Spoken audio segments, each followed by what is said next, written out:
To make fake blood, combine 1 cup, 240 milliliters, of corn syrup, 2 tablespoons, 30 milliliters, of chocolate syrup, and 8 drops of red food coloring in a bowl.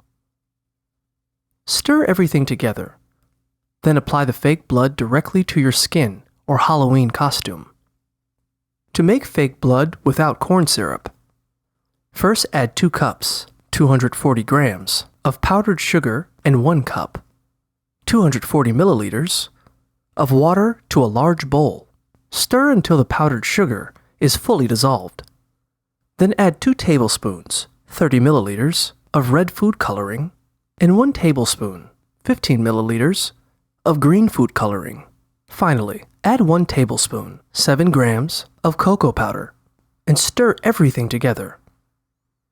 If you don't have red food coloring to make fake blood with, try substituting it with fruit punch, strawberry syrup, or tomato paste.